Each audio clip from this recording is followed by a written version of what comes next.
élève le nom de Jésus, le Saint-Esprit agit. Parce que le Saint-Esprit est venu pour révéler Christ, pour honorer Christ. Et quand on élève son nom, il est libre d'agir, de se manifester. Est-ce que vous avez passé une bonne nuit? On rend grâce à Dieu pour ces moments que nous passons ensemble depuis vendredi soir. Le Seigneur nous a fait du bien, n'est-ce pas? Et je pense que hier soir, on aurait pu continuer jusqu'à... Donc, j'ai confié la réunion à Juliana pour que ce soit elle qui soit là.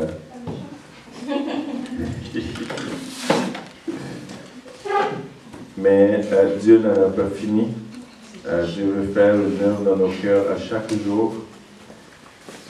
Et depuis hier matin, nous avons vu comme premier thème, il y en a qui s'en souviennent. SSS.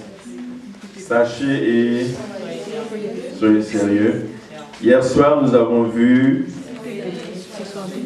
servez et soyez soumis. Et ce matin, nous allons voir surmonter et soyez sûrs.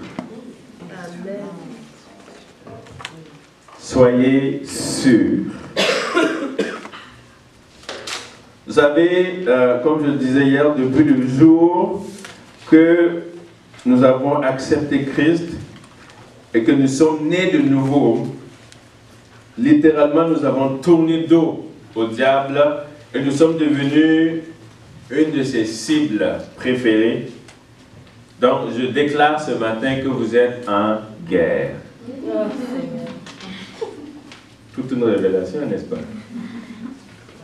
Je pense que on n'a pas besoin de le dire. Il y a une guerre qui sévit. Et cette guerre-là est de plus en plus intense ces derniers temps parce que le diable sait que ses jours sont comptés. Et il va tout faire, il va déchaîner tout ce qu'il peut pour nous arrêter, pour nous décourager, pour nous faire tomber et vivre dans la défaite à chaque fois. Et l'apôtre Paul qui écrivait aux Éphésiens va leur rappeler, va leur instruire, va leur suggérer qu'il y a un combat qui se mène et qu'ils ne doivent pas ignorer cela. On disait hier matin que la plus grande faiblesse des chrétiens, c'est l'ignorance. Et l'apôtre Paul veut rappeler cette église-là en leur disant ceci dans Éphésiens 6. À partir du verset 10, il dit « Au reste, fortifiez-vous dans le Seigneur et par sa force toute puissante, revêtez-vous de toutes les armes de Dieu afin de pouvoir tenir ferme contre les ruses du diable. Car nous n'avons pas à lutter contre la chair et le sang, mais contre les dominations, contre les autorités, contre les princes de ce monde de ténèbres, contre les esprits méchants dans les lieux célestes.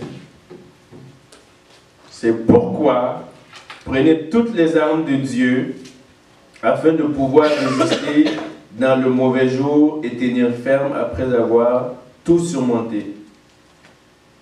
Puis on connaît ce qu'il va dire après par rapport aux armes de Dieu. Donc l'apôtre Paul dit à cette église-là, il y a un combat. Ce combat-là n'est pas contre la chair et le sang, ce n'est pas contre des êtres humains, mais c'est contre des dominations des esprits dans les lieux célestes. Et il va dire, prenez les armes de Dieu afin de tenir ferme. Ça veut dire que si on ne prend pas les armes de Dieu, on ne pourra pas tenir ferme on va se faire manger. Et ce matin, je vais prendre une histoire que vous enseignez aux enfants, pour vous enseigner comment être victorieux dans nos combats et comment, quand je vais dire ce nom-là, vous allez savoir de quoi je vais parler, comment terrasser vos géants. Qui a déjà enseigné ça à l'éducation chrétienne? Alors, tout le monde connaît l'histoire de David et Goliath. Je vais utiliser des thèmes, mais je crois qu'il y a des principes spirituels dans cette histoire-là, qui pas seulement dire aux enfants que on est plus fort, mais des principes spirituels pour nous permettre nous-mêmes de marcher victorieux. Nous allons lire dans 1 Samuel, le chapitre 17. 1 Samuel 17. À partir du verset 1. 1 Samuel, c'est avant 2 Samuel.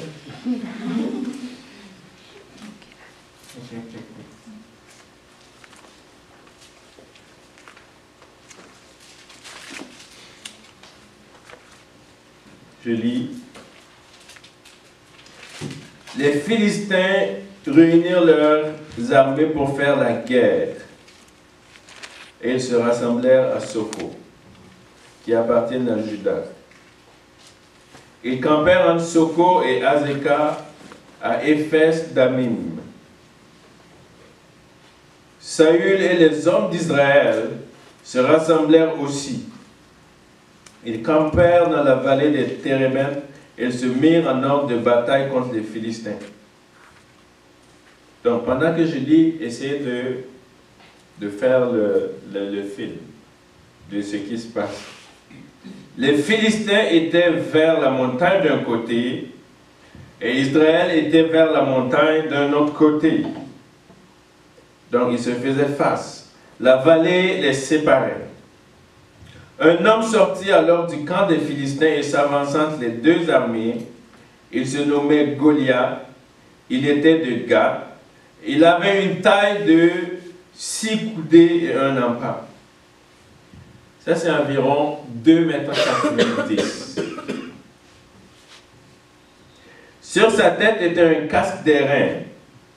Il portait une cuirasse à écailles du poids de 5000 cycles d'airain, environ 57 kilos. Il avait aux jambes une armure d'airain et un javelot d'airain entre les épaules. Le bois de sa lance était comme une lance souple de tisserand et la lance pesait 600 cycles de fer, environ 7 kilos. Celui qui portait son bouclier marchait devant lui. Le Philistin s'arrêta et s'adressant aux troupes d'Israël rangées en bataille, il leur cria: « Pourquoi sortez-vous pour vous ranger en bataille? Ne suis-je pas le Philistin et n'êtes-vous pas des esclaves de Saül? Choisissez un homme qui descende contre moi. S'il peut me battre et qu'il me tue, nous vous serons assujettis. Mais si je l'emporte sur lui et que je le tue, vous nous serez assujettis et vous nous servirez. » Le Philistin dit encore: « Je jette en ce jour un défi à l'armée d'Israël. Donnez-moi un homme et nous nous battrons ensemble. » Saül, qui est le chef de l'armée, et tout Israël dit entendirent. Saül et tout Israël entendirent ces paroles du Philistin et ils furent effrayés et saisis d'une grande crainte. Est-ce que vous avez fini de faire la photo?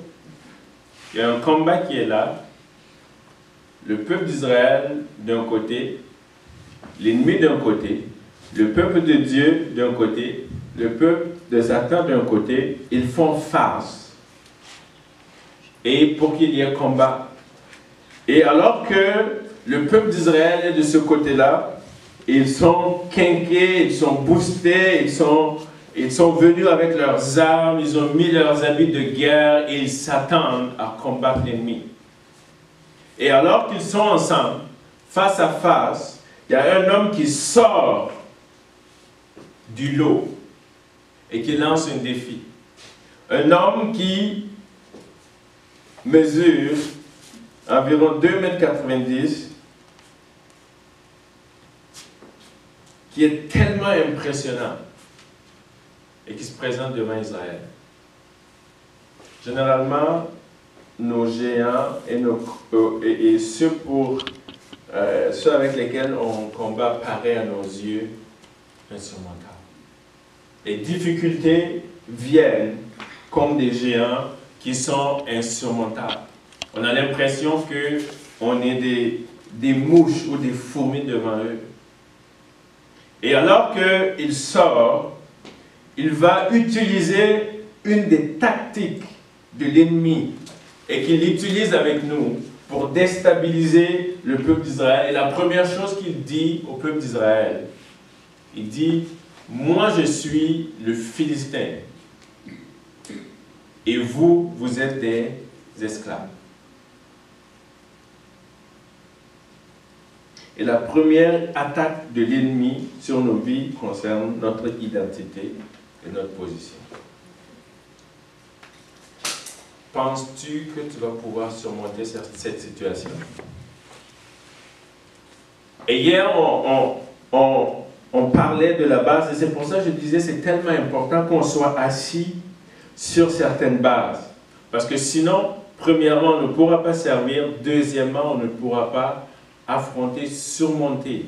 Et tu dis, moi je suis un guerrier. Et on vient te dire, mais dans le fond, tu n'es même pas un guerrier, là. Un esclave. Un esclave, là, ça reste dans le coin, puis ça va faire autre chose. Et c'est ça, et c'est pour ça que c'est tellement important d'être assis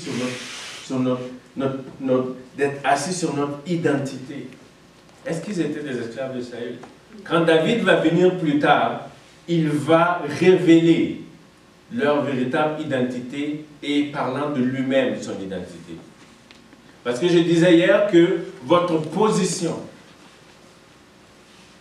va dépendre de ce que vous savez que vous êtes en Christ. Et la plupart du temps, les chrétiens, on marche comme ça parce que l'ennemi a réussi à nous faire comprendre, nous faire accepter que nous sommes simplement ce qu'il veut qu'on soit. Parce que ces gens-là, c'était l'armée du Dieu vivant. Ils n'étaient pas esclaves de Saül. Et c'est ça le gros problème. Et quand vous savez qui vous êtes et vous connaissez votre position, la position, je disais hier, vient avec une autorité. Prenez quelqu'un qui mesure aujourd'hui 1,90 m ou 1,95 m, qui est dans sa voiture, qui roule, et vous voyez une petite madame sur la route, mais qui a porté certains vêtements, qui sort de la route et qui fait sa main comme ça. Il va faire stop, elle va dire, vous sortez de votre voiture, vous mettez les mains sur le capot. Est-ce que réellement, vous pensez que cet homme-là peut battre cette femme? En théorie, si elle enlève ses vêtements, oui. C'est un géant devant cette femme. Mais cette femme-là est identifiée à quelque chose, de par ses vêtements. Elle est identifiée à la Gendarmerie royale du Canada. Et sa position devant ce géant-là, alors qu'elle a porté ses vêtements, cet homme sait que s'il veut attaquer cette femme, il est en train d'attaquer toute la Gendarmerie royale du Canada. Et même s'il sait que les gens, il peut commencer par dire, mais toi, tu n'es qu'une pauvre femme, toi, tu n'es qu'une petite femme. Et la femme peut dire, ouais, dans le fond, hein. Moi-même, je pense, j'ai un complexe d'infériorité. Puis, oui, on m'a dit ça depuis mon enfance. Et elle accepte et dit, ok, bon, allez-y. Ou elle dit, oui, je peux être une pauvre femme, mais je sais qui je suis, regarde ici. J'ai même une arme. Et si tu t'hasardes à me toucher, c'est tout le Canada qui va être derrière ton dos. Elle est identifiée à la gendarmerie royale et par conséquent à tout le pays du Canada. Et le fait qu'elle porte ses vêtements dit à ce monsieur-là qu'elle est en position d'autorité. Et que si tu ne fais pas attention, quelque chose va t'arriver. Et la Bible dit que nous avons revêtu Christ.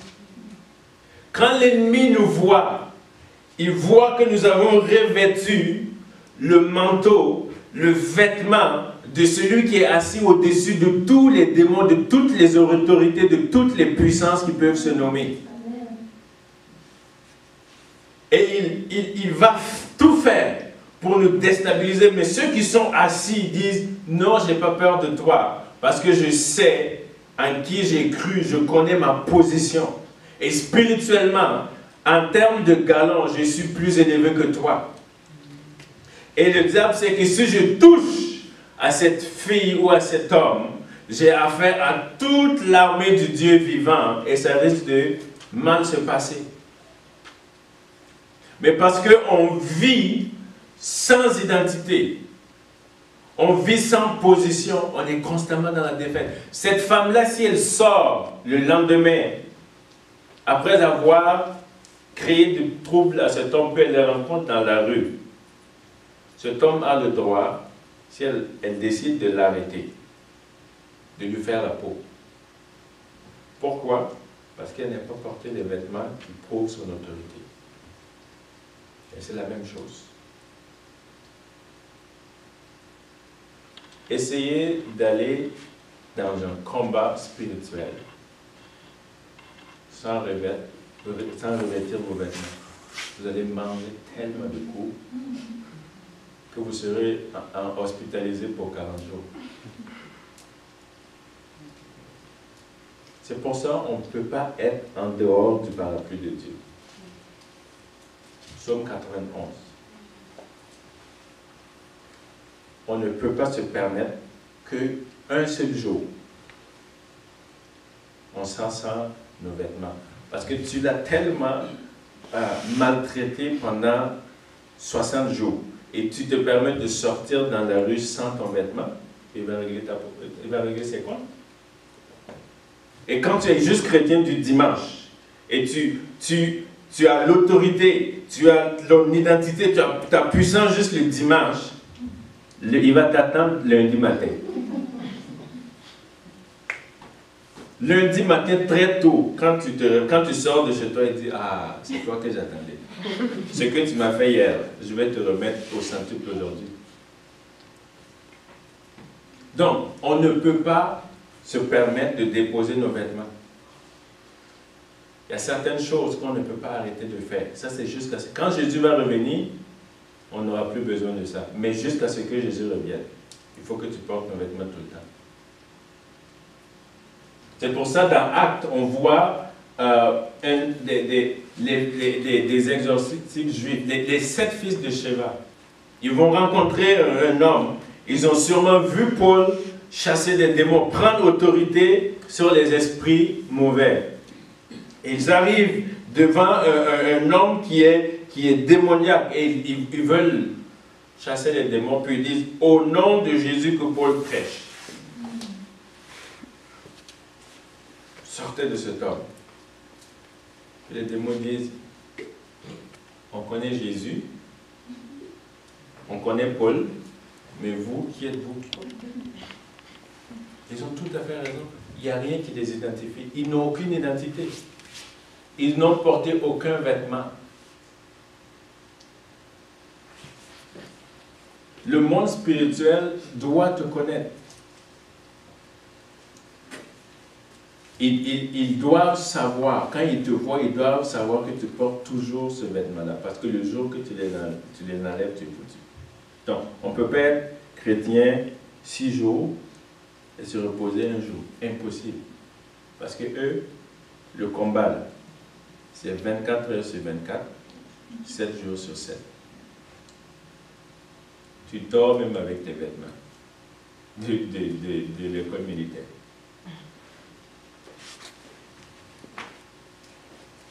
Donc, quand il va utiliser la première stratégie qui est de déformer leur identité, il va venir avec la deuxième stratégie, et ça c'est le monstre.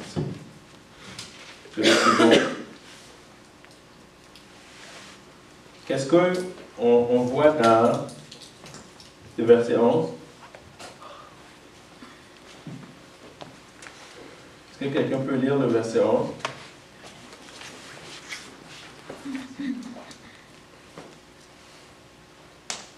On va défouler toutes les armes des Non, dieux. non, 1 Samuel 17. Ah,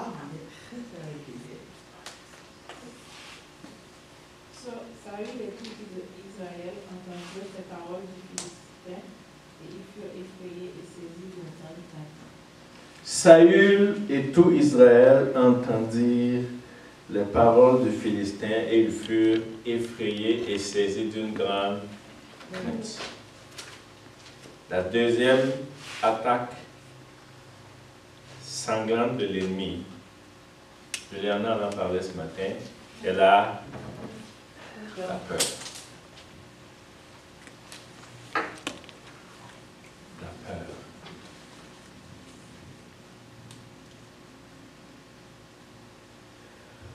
Nous vivons dans une génération de peur. Tout le monde a peur aujourd'hui. Vous saluez quelqu'un qui vous dit qu'est-ce qu'il y a. N'osez même pas lui dire, bon, essayez de lui tendre la main. Il va appeler la police quasiment. Tout le monde a peur. On a peur d'aller dans les métros parce qu'on se dit, bah, un fou peut exploser dedans. On a peur de prendre l'autobus, on a peur d'aller à l'épicerie. Tout le monde a peur de tout en même temps. Et ça va s'accentuer de plus en plus parce que c'est comme ça l'ennemi fait pour avoir les gens. Et les chrétiens aussi ont peur de tout. Mais si je dors, mais si l'ennemi vient m'attaquer la nuit, est-ce que quand tu dors, tu peux te protéger?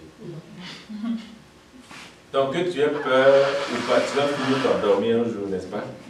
Donc s'il peut t'attaquer, te tuer, il va te tuer.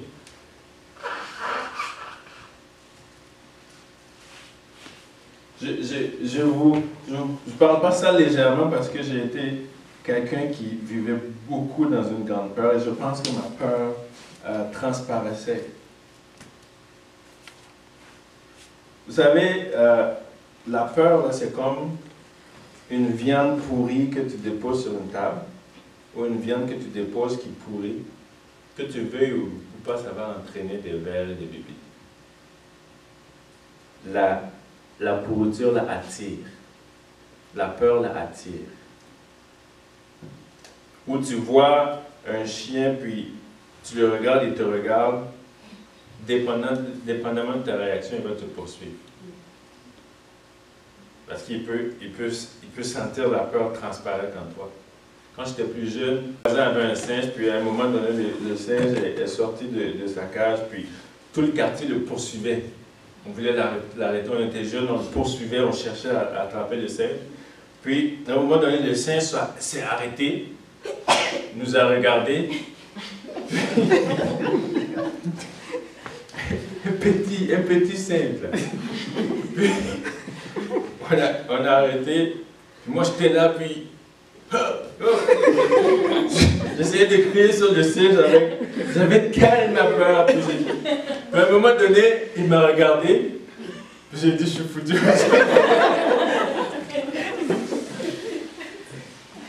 Puis il m'a mis une épaule, il a commencé à courir vers moi, puis j'ai commencé à courir. Je suis tombé par terre, il a sauté sur moi, il m'a graffiné. J'ai encore des traces, je pense que j'ai encore des traces du singe. La peur. Mais en temps normal, c'est un petit truc que je peux marcher dessus. Mais la peur. Ah, faut pas rappeler ça, ce qui m'a rappelé.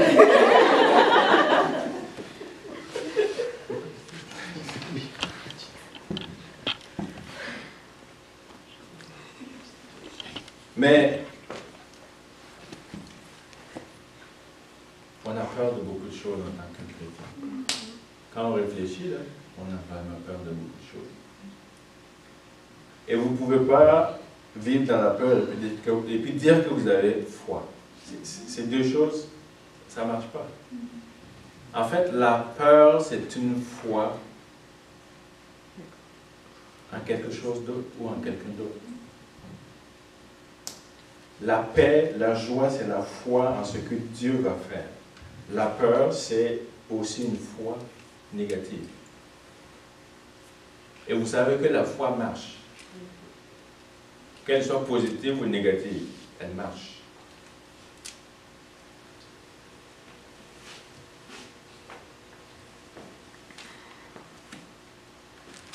Et ça, c'est une stratégie. 1 Pierre 5,8 va dire, soyez sobres, veillez.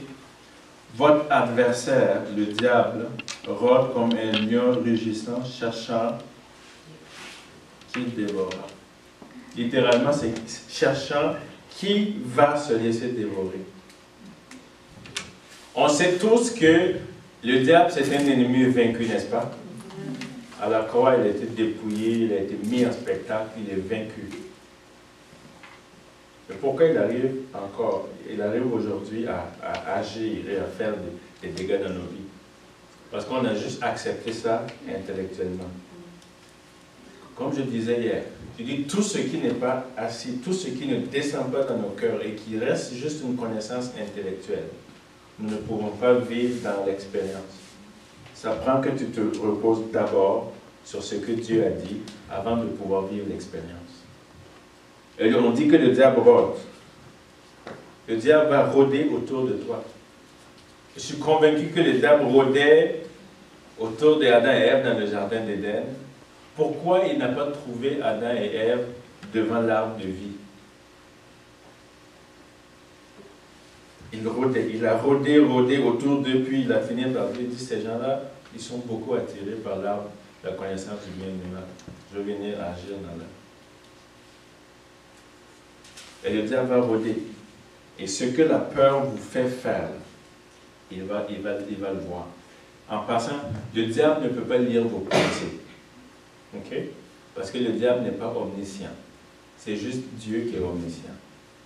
Le diable ne peut pas lire vos pensées. Mais le diable peut voir les actions de vos pensées et savoir qu'est-ce que vous pensez. Et c'est là qu'il va agir.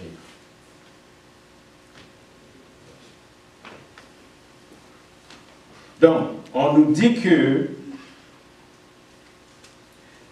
au verset 11, que quand Saül et Israël entendirent les paroles des Philistins, ils furent effrayés et saisis de grand cœur.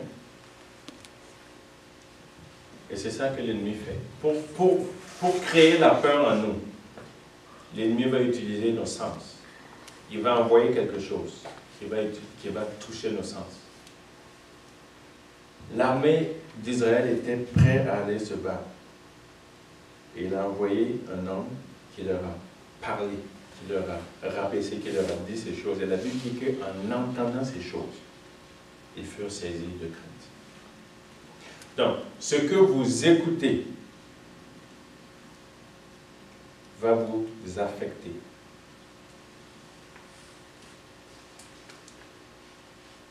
Ce que vous écoutez va vous affecter. C'est pour ça qu'il faut sélectionner les choses qu'on écoute. Il faut sélectionner les choses qu'on lit.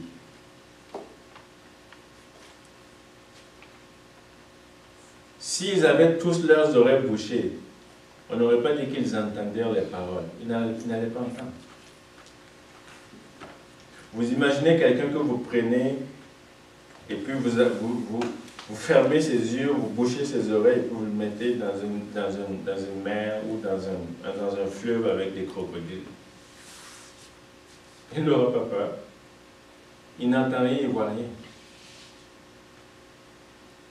Mais nous, on aime tellement écouter les nouvelles, on aime tellement écouter les choses. Et c'est pour ça que le diable utilise tout ce qui est média, tout ce qui est chose pour nous atteindre aujourd'hui. Et c'est ça qui sème la peur.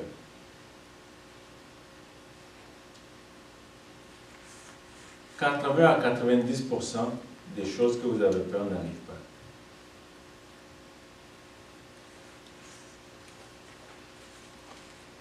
Et on vit tellement dans une génération qui a peur. Quand j'étais plus jeune, dans mon pays, il y avait une rumeur qui était sortie qu'il y avait un monsieur qui se promenait la nuit avec un gourdin. C'est comme un bâton de baseball. Et toutes les personnes qu'il rencontrait, il frappait leur tête et puis ils mouraient. Il faut croire qu'on ne sortait plus de nous. Mais ça n'a jamais été prouvé que c'était vrai. Il y a une information qui a été faite. On l'a entendu, la peur a saisi nos cœurs et on agit en fonction de cette peur-là. L'ennemi va venir souffler quelque chose, nos pensées vont les prendre, on va commencer à travailler et la peur va s'installer. Et tout ce qu'on pouvait ou devait accomplir, on ne le fera pas. Parce que le peur a pris le dessus. Et il faut différencier, il y a deux sortes de peur. Il y a une peur, mettons que tu es là, il est ici, que je passe par en arrière, puis je fais boum! Puis il sursaute, son cœur bat vite, puis c'est ok. Là c'est son cœur qui bat, il a eu peur, puis temporaire. Il réfléchit. Mais la peur qui tue, c'est la peur qui reste ici. Tu peux aller te coucher avec, te réveiller avec, faire ta journée avec, venir te coucher. Quand ça reste ici, c'est là que le hamster commence à tourner. Généralement, il ne tourne pas dans le bon sens. Et des fois, il court vite. Et ça fait que des fois, les gens n'arrivent plus à jouer avec leurs pensées. Et ceux qui ne sont pas nés de nouveau, ils viennent souffler. Et tu devrais enlever ta vie. Regarde ta vie. Et de ça, la personne va se suicider. Faites attention à ce que vous écoutez. Faites attention aux médias sociaux. Il y a toutes sortes de choses qui sortent là. Les gens écoutent plus l'extérieur ou les médias sociaux que leur Bible. La foi vient de ce que l'on... Et ce que l'on entend vient de... Okay. La foi négative vient de ce que l'on entend. Et ce que l'on entend là. Les sources sont tellement variées. Mettons que vous êtes assis devant la télé, vous regardez, et une émission, une femme qui raconte, et va dire, je me suis réveillé un matin, je me suis présenté devant le miroir, et j'ai senti une boule à mon sein. On m'a dit que j'avais un cancer du sein, et qu'il me restait 2 semaines. Vous n'avez jamais de toute votre vie pensé à un cancer de sein. Mais pendant qu'elle dit ces paroles-là, ça arrive ici. Le diable dit, va dans la douche.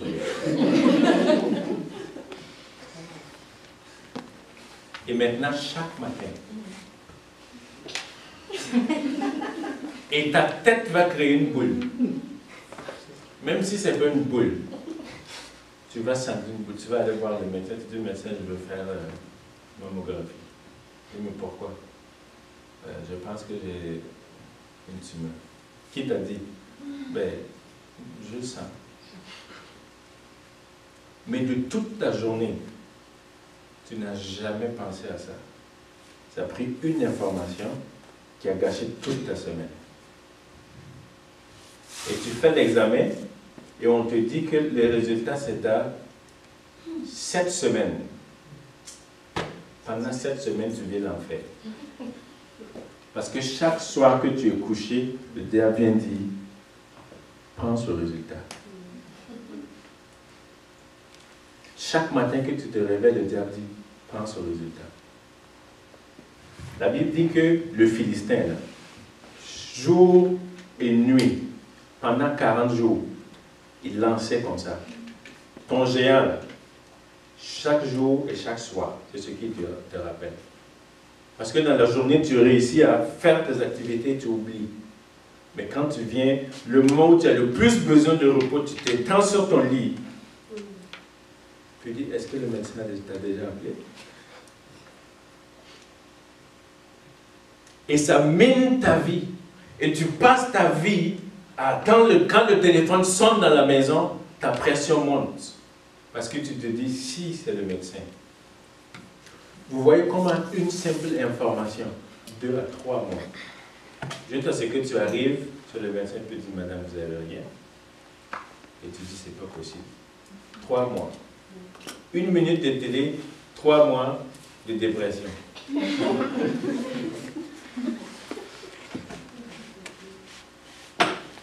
Vous voyez les stratégies de l'ennemi? Pourtant, où est-ce que tu vas lire ta Bible et puis aller faire 3 mois de dépression parce que tu penses que tu as une maladie? Parce que l'ennemi a rendu les choses faciles. Il va même dire, mais tu sais, tu n'as plus besoin de ta Bible. Prends ton téléphone, lis les versets. Et pendant que tu lis les versets, tu lis la Bible. Quelqu'un t'envoie une affaire Facebook qui peut... Puis une information qui apparaît. Premièrement, tu déposes ton téléphone. Deuxièmement, tu appelles quelqu'un. La personne dit, mais j'ai moi aussi reçu la même information. Et tous les deux, là, vous allez passer 3 mois en dépression. Parce qu'un outil qui devait servir pour faire du bien, le diable travaille dedans pour détruire les vies. Et quand tu vas garder constamment ces choses, je prends du temps vraiment pour parler de la peur parce que tout le monde vit ça. Et si on n'a pas les stratégies ou les moyens pour s'en sortir, on est fini.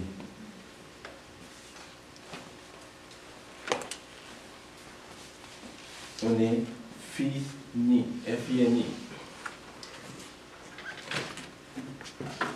Parce qu'on est constamment bombardé d'informations. C'est bien d'informations.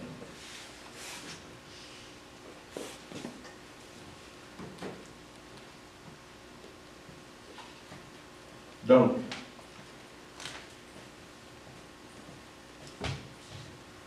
la deuxième chose que l'ennemi va utiliser, et alors que David arrive, les versets 23 et 24 vont dire, à la vue de cet homme, encore il fut saisi d'une grande frayeur et ils sont paralysés. Ce qu'ils entendent, ce qu'ils voient, et ça les paralyse. 40 jours. Moi, je regarde ça, je dis, mais ça doit être tellement ridicule.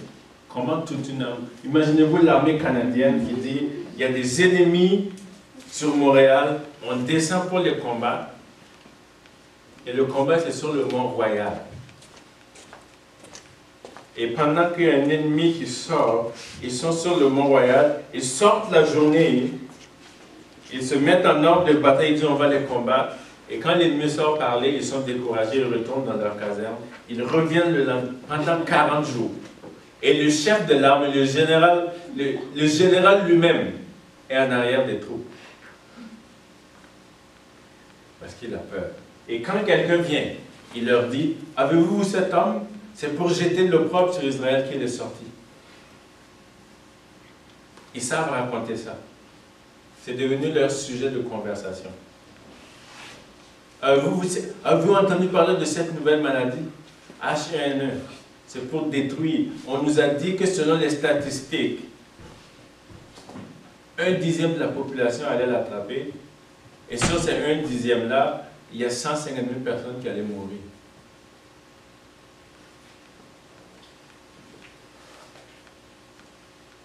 Curiosité. On lit, on entend. Donc à partir de cette retraite-là, sélectionnez ce que vous allez écouter et lire.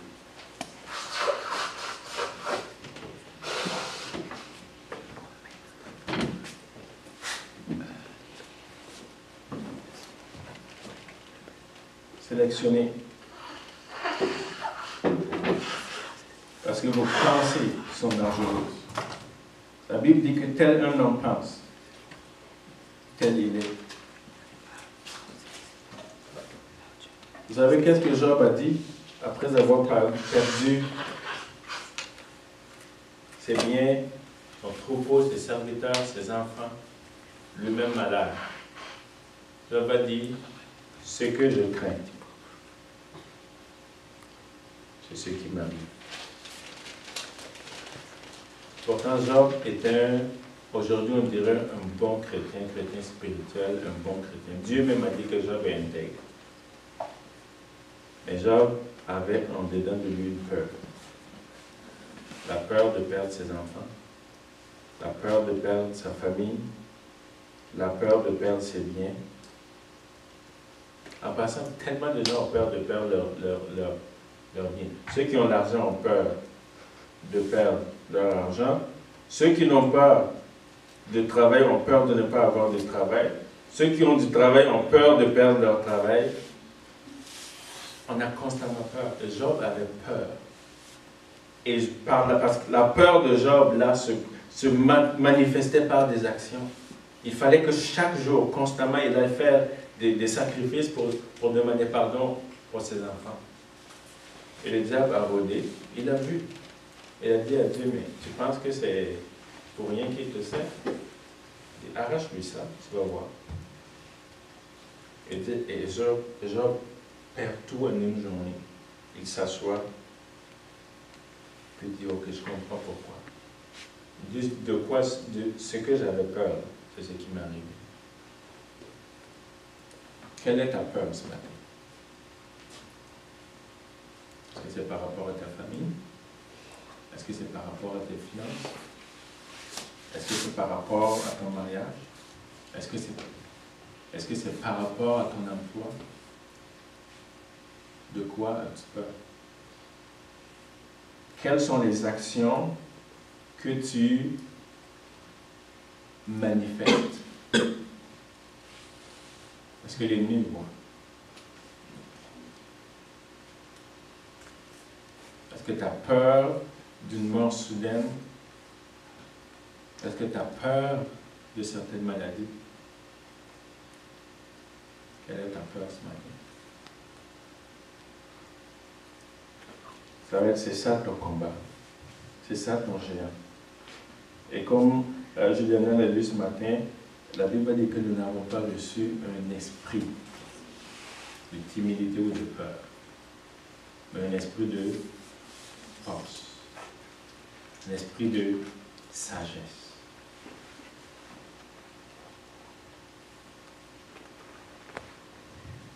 Alors, comment David a fait?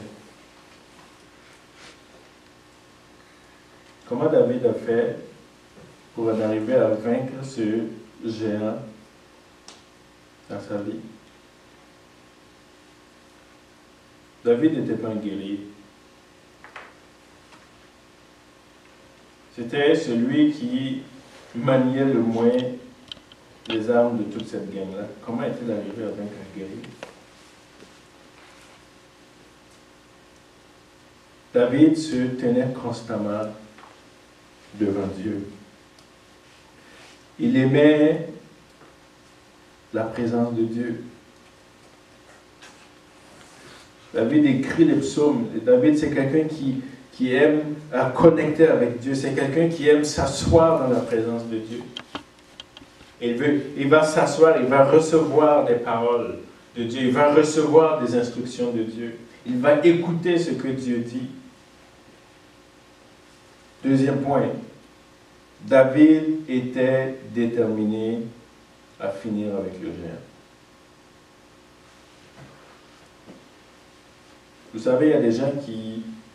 On finit par... À force de vivre certains types de difficultés, on finit par l'accepter et puis ça devient une nature pour nous.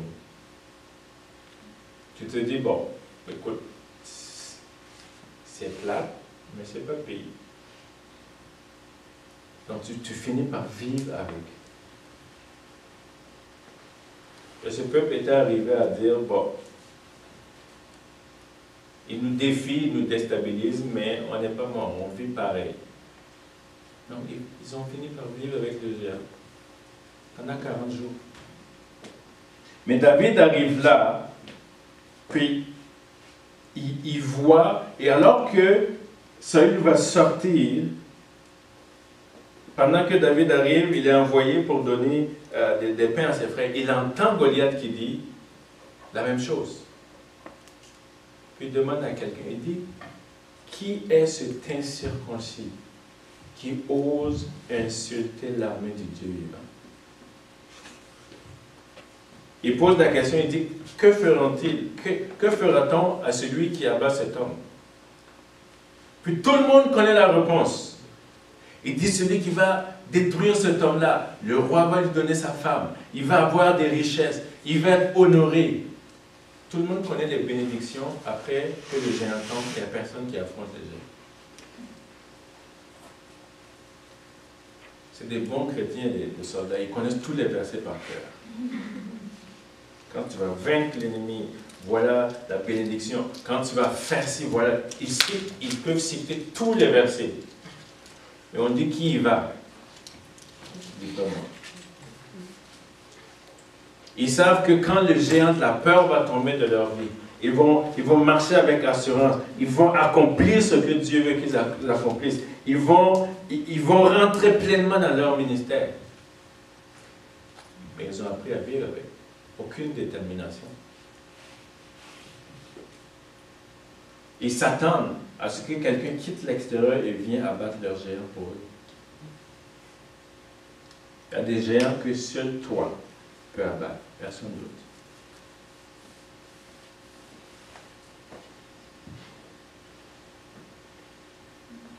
Verset 26. David dit aux hommes qui se trouvaient auprès de lui, que fera-t-on à celui qui tuera ce Philistin et qui ôtera l'opprobre de dessus Israël? Qui est donc ce Philistin, cet incirconcis qui ose pour insulter l'armée de ta vie aujourd'hui? Pense à tout ce que l'ennemi a monté comme forteresse dans ta vie aujourd'hui. Et dans ton cœur, il faut que ça monte. Il faut que quelque chose monte dans ton cœur et dit, qui est cet incirconcis qui ose s'attaquer à moi, la princesse, le prince du Dieu vivant? Qui est cette personne? Quelle est cette maladie? Quelle est cette situation? Quelle est cette chose qui vient et qui ose attaquer la famille? Ma famille. Une ferme détermination.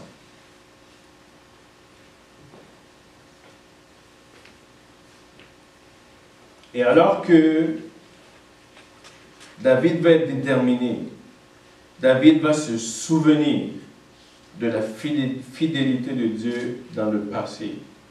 Il va manifester sa foi. Et alors qu'on l'amène chez le chef de guerre, ce Saül, Saül va lui dire, regardez, quelqu'un, vous ne pouvez pas vous battre. Vous êtes dans la peur. Et quelqu'un arrive et dit, moi je vais abattre ce géant. Et verset 33, Saül dit à David, au lieu de l'encourager, Saül dit à David, tu ne peux pas aller te battre avec ce Philistin, car tu es un enfant. Et il est un homme de guerre dès sa jeunesse. Il y a des gens qui vont vous dire que votre situation, il y a des gens qui ont essayé avant vous et qui ne sont pas arrivés. Le problème avec lequel vous luttez, des gens plus spirituels, plus matures que vous dans la foi, ont essayé. Et ça n'a pas marché. Votre situation, selon Instagram, c'est impossible.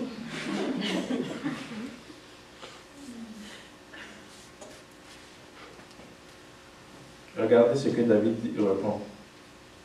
Verset 34. David dit à Saül, ton serviteur faisait paître les brebis de son père. Et quand un lion ou un ours venait en enlever une du troupeau, je courais après lui, je le frappais et j'arrachais la brebis de sa gueule.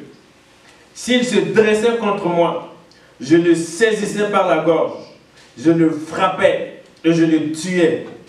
Et il dit, c'est ainsi que ton serviteur a terrassé les lions et l'ours. Et il en sera ainsi de cet incirconcis comme l'un d'eux. David dit au roi, il y a eu des moments plus difficiles dans ma vie. Et Dieu a été fidèle. Dieu m'a donné la force. Dieu m'a donné la capacité de passer au travers. Cette situation, il est encore fidèle pour me donner la capacité de le terrasser. Parce qu'il n'a pas changé. Et David va proclamer sa foi. David va déclarer devant le roi et devant tout le peuple que malgré son jeune âge, malgré qu'il soit le plus jeune dans la foi, le plus jeune dans la guerre, il s'appuie sur Dieu. Son Dieu est fidèle et il a foi qu'il va terrasser son ennemi. Il faut que tu aies foi aujourd'hui que ton ennemi, ton géant sera terrassé au nom de Jésus.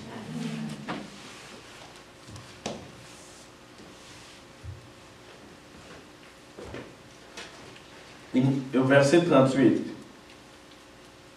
Saül fit mettre ses vêtements à David et il plaça sur sa tête un casque d'airain et le revêtit de cuirasse. David ceignit l'épi de Saül par-dessus ses habits et il voulut marcher car il n'avait pas encore essayé. Mais il dit à Saül, je ne puis marcher avec cette armure. Je ne suis pas accoutumé, et il s'en débarrassa. Vous ne pouvez pas vaincre votre géant avec les expériences et les témoignages des autres. L'armure de Saül représentait qui lui il était, représentait même ses victoires passées. Et vous ne pouvez pas aller voir peut-être un homme de Dieu qui vous parle de ses expériences, dit voilà comment moi j'ai fait, voilà les stratégies que j'ai fait, vous prenez la même chose et vous allez faire. Ça ne fonctionne pas. Chaque géant est différent, chaque personne est différente et Dieu a assez de ressources pour chacun aujourd'hui pour pouvoir abattre son géant. De toutes les façons, l'armure ne marchait même pas. Parce que la Bible dit que Saül était une tête plus haute que toute la nation d'Israël. On l'a choisi parce qu'il était le plus grand. Ça, ce n'est pas un bon critère de choix. Si on te choisit pour être leader parce que tu es le plus grand de taille, ça ne va pas bien.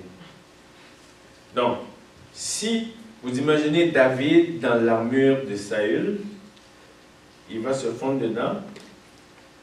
Le Philistin allait voir une armure qui arrive sans quelqu'un.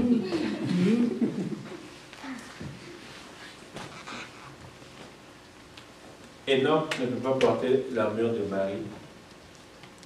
Anne ne peut pas porter l'armure de Christy.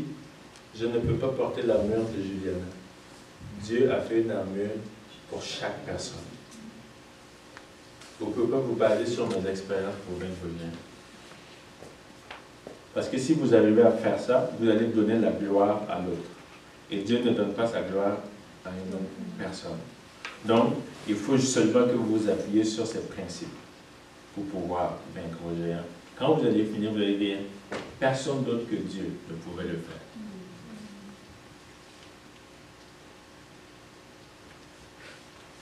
Et David, et ça c'est la stratégie que vous devez faire quand vous entendez les suggestions de l'ennemi. Verset 45. David va sur le champ de bataille. Et voilà le Philistin qui dit à David, « Suis-je un chien pour que tu viennes à moi avec des bâtons ?» Et après l'avoir maudit par ses dieux, il ajouta, « Viens vers moi, je donnerai ta chair aux oiseaux du ciel et aux bêtes des champs. » Intimidation. Viens. Continue à servir les enfants, tu vas voir ce que je vais te faire. Je vais te créer des problèmes dans 3 mois. Je vais donner ta chair à manger aux oiseaux. Voilà ce que David réplique. David dit aux Philistins, tu marches contre moi avec l'épée, la lance et le javelot. Éphésiens 6 dit quoi? On n'a pas à lutter contre la chair et le sang, et on ne doit pas utiliser les armes, autres armes que les armes de Dieu. Il dit, toi tu viens avec les armes des hommes. Il dit, et moi, je marche contre toi au nom de l'Éternel des armées, du Dieu de l'armée d'Israël que tu as insulté.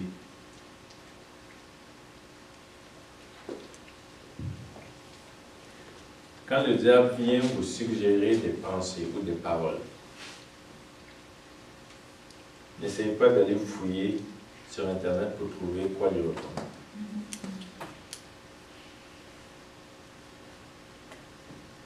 Allez dans la parole de Dieu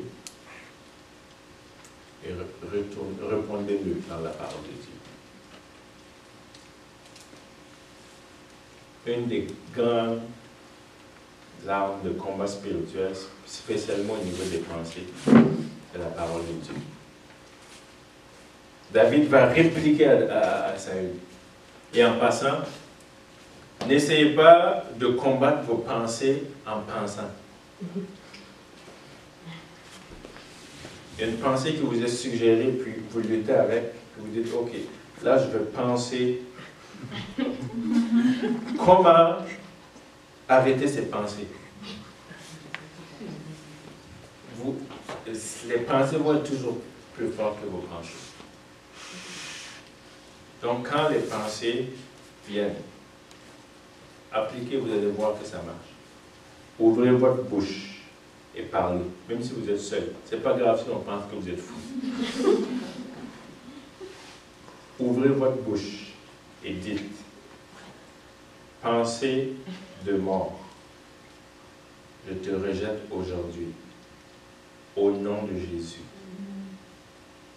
La Bible dit que je ne mourrai pas, je vivrai et je raconterai les merveilles de l'Éternel.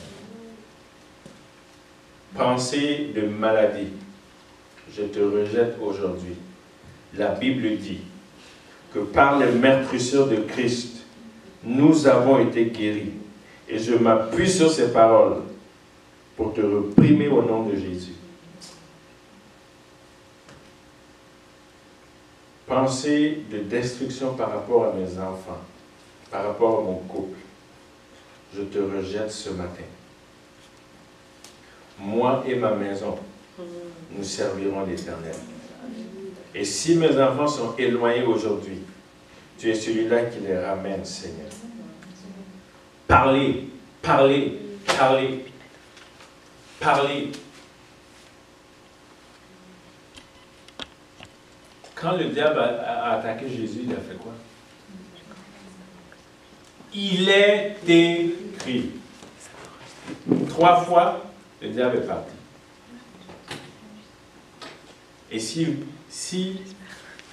venait raisonner, là, ça ne marche pas.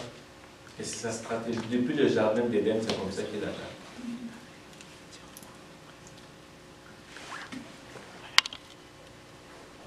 Parlez.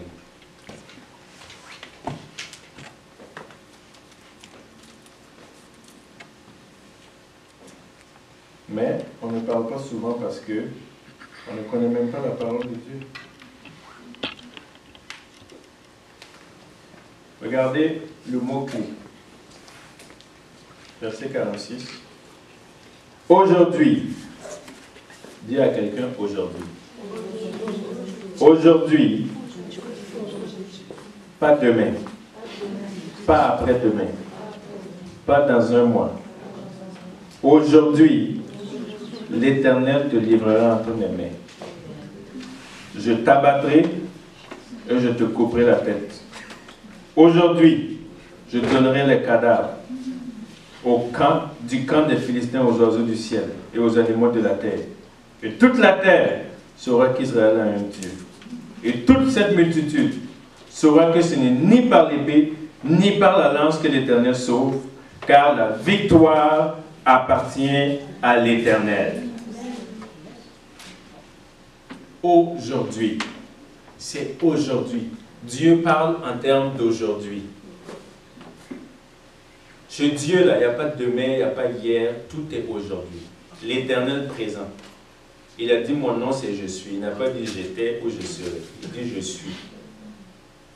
Dans notre perspective, il y a demain et après-demain. Mais avec Dieu, c'est la même chose. Dieu est hors du temps. Donc pour Dieu, c'est maintenant. J'expliquais le concept de passé, futur et tout ça, puis je disais, prenons quelqu'un qui est là et qui regarde une porte, et puis des gens qui passent. Quand les gens sont en train de venir, pour cet homme-là, quand ils viennent, ils passent en avant. Ici, avant qu'ils arrivent, c'est le futur. Quand ils passent par la porte, ils les voient, c'est le présent. Et quand ils continuent, c'est le passé. Parce qu'ils ne les voient plus. Donc, dans la conception de l'homme, il y a le passé, il y a le présent et le futur. Mais maintenant, celui qui regarde en haut, là, il passe, il traverse la place, il continue. Lui, il n'est pas limité par la porte. Il est en haut, il voit. Il n'y a pas de passé, il n'y a pas de futur, il n'y a pas de présent pour lui. Tout est présent. C'est pour ça que Dieu dit, c'est aujourd'hui jour de salut. Si vous entendez sa voix, n'endurcissez pas vos cœurs. Dieu présent. Donc tes défis, ce n'est pas que demain qu'il faut que ça soit réglé, c'est aujourd'hui et maintenant. Et David dit, aujourd'hui, Dieu va livrer. Et on connaît la suite. David va prendre, il va lancer, il va enfoncer. La pierre va être enfoncée sur sa tête. Et je termine avec le verset 54. David prit la tête du Philistin et la porta à Jérusalem et il mit dans sa tente avec les armes du Philistin. Pourquoi David fait ça? Tu viens de tuer quelqu'un, tu coupes sa tête et tu traînes chez toi avec ses armes et puis tu déposes au sol.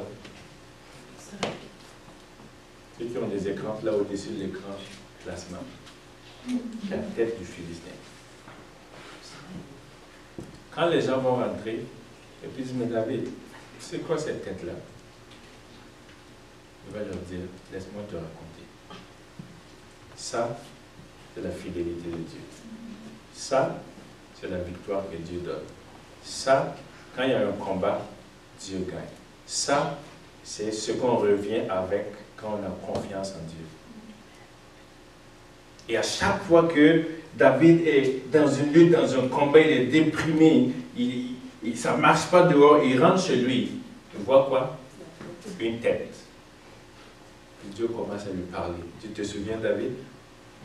Comment tu as vaincu cet homme? Si tu as pu vaincre cet homme, si j'ai été avec toi pour cette victoire, toutes les autres victoires, je serai avec toi.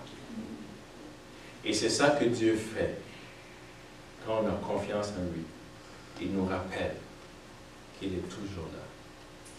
Mais ça prend une ferme détermination de dire, cette situation-là, il faut que ça finisse. Et de dire, aujourd'hui. Parce que demain ne vous appartient pas.